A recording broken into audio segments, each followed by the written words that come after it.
Hay dos clases de sentimiento de culpa. Un sentimiento es sano y el otro es enfermizo.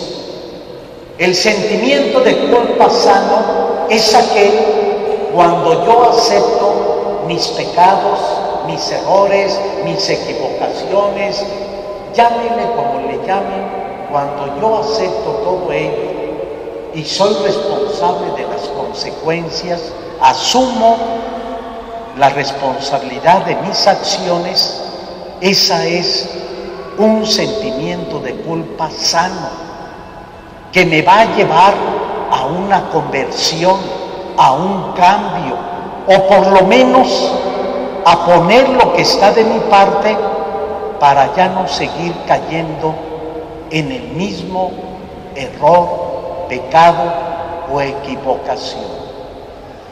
Y ese sentimiento de culpa sano, Cristo lo propone: vete en paz y no vuelvas a pecar. Son las palabras que Cristo le dijo a muchísima gente: vete en paz y no vuelvas a pecar. El otro sentimiento es el sentimiento enfermizo, que destruye, que hace daño, que lleva a la exageración y que nos puede provocar momentos de depresión, momentos de tristeza, hasta momentos de dudar de que Dios me ama o de que Dios me ha perdonado los pecados.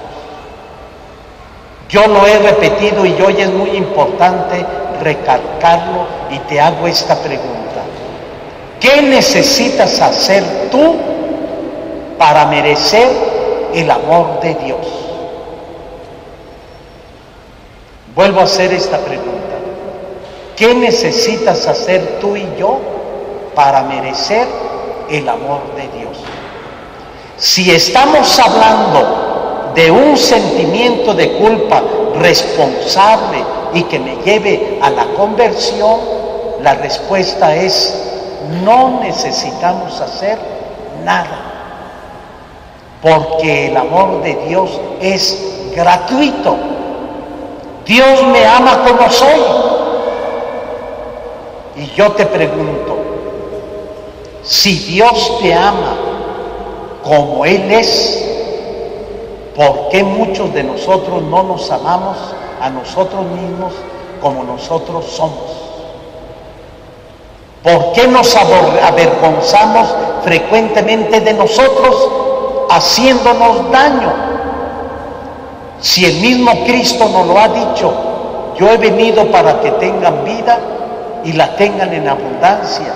Y cuando le dijeron a aquella mujer encontrada en adulterio, fíjense cómo Cristo primero deja que las personas manifiesten su dolor, su tristeza, su pena, su arrepentimiento. Imaginémonos a aquella mujer encontrada en adulterio, que fue presentada públicamente medio desnuda o desnuda completamente, y que se la presentan a Cristo. ¿Qué esperaba aquella mujer?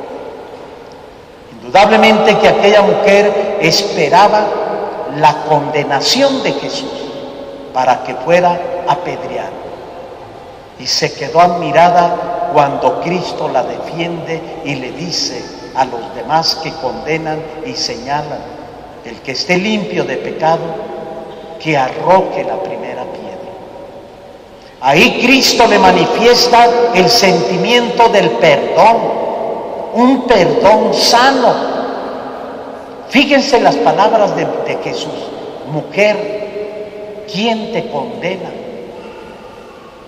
Nadie, Señor. Pues ni yo te condeno, vete en paz y no vuelvas a pecar.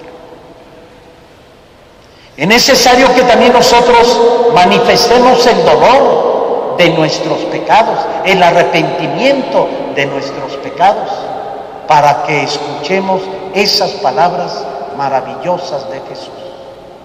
Es conveniente reflexionar sobre esta misericordia de Dios, porque muchos, a lo mejor bastantes de los aquí presentes, se mortifican y se martirizan, frecuentemente pensando por los errores del pasado. La vida de la gracia y nuestra propia vida natural no mira hacia atrás. La vida de la gracia y la vida natural siempre ve hacia adelante.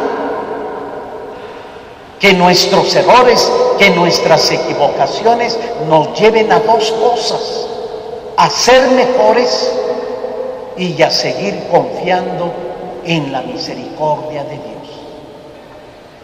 Esa es la conciencia de un sentimiento de culpa sano que me está invitando a dejar mis comportamientos antiguos para renovarme y tomar conductas y actitudes nuevas a la luz de la misericordia de Dios y a la luz de la bondad que uno mismo se debe de participar a su propia persona. En el Evangelio es muy interesante y hay muchas equivocaciones en nuestra mente. Aquel hombre que se le acercó a Jesús, fíjense en lo que le preguntó: Señor, ¿qué necesito hacer para ganar la vida eterna? Y Cristo le dice: no cometas adulterio, no robes, no des falso testimonio, no defraudes, ama a tus papás.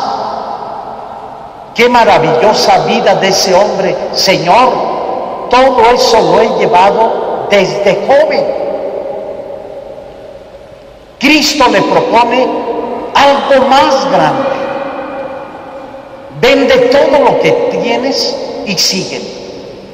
Aquel hombre se conformó con ganar la vida eterna, ya no siguió a Jesús. Y Cristo de allí se vale para decir que qué difícil es, no solamente para los ricos, porque si yo tengo cosas materiales y mi corazón está muy apegado a las cosas materiales, le estoy dando más valor a las cosas materiales y pongo más confianza en las cosas materiales que en el mismo amor y en la misma misericordia de Dios. El ojo de la aguja que escuchamos en el Evangelio no es con las que cosen ustedes las mujeres o remiendan los calcetines o alguna playera, esas agujas chiquititas con un agujero pequeñísimo. No se refiere a esas agujas. En los pueblos de por allá de Jerusalén se le llama aguja a una puerta pequeña en donde solamente cabe una persona. Y aquí es donde muchos de nosotros tenemos una idea equivocada. ¿Qué debemos de aprender de este mensaje? Que tú y yo nos preguntemos: ¿los bienes materiales nos están impidiendo ser justos? ¿Por tener bienes materiales estamos cometiendo injusticias? Si tienes o tenemos trabajadores, ¿les estamos pagando un salario justo o estamos abusando de ellos? A eso es a lo que se refiere la palabra de Dios. Por otro lado, los bienes materiales nos deben ayudar para llevar una vida digna, para vivirlos, para disfrutarlos. Y si podemos de vez en cuando, pues hacer obras de caridad y ayudar a unas personas. A eso es a lo que se refiere Jesús. Cuando convertimos las cosas materiales en nuestro Dios, pisoteando la dignidad del ser humano. Y eso es lo que más bien Cristo nos invita, que para adquirir bienes materiales no abusemos, no explotemos y no nos aprovechemos de los demás, que los consigamos de una manera lícita. Ese es el mensaje que nos da la palabra de Dios. Se ponen de pie. Ahora vamos a pedirle a Dios por el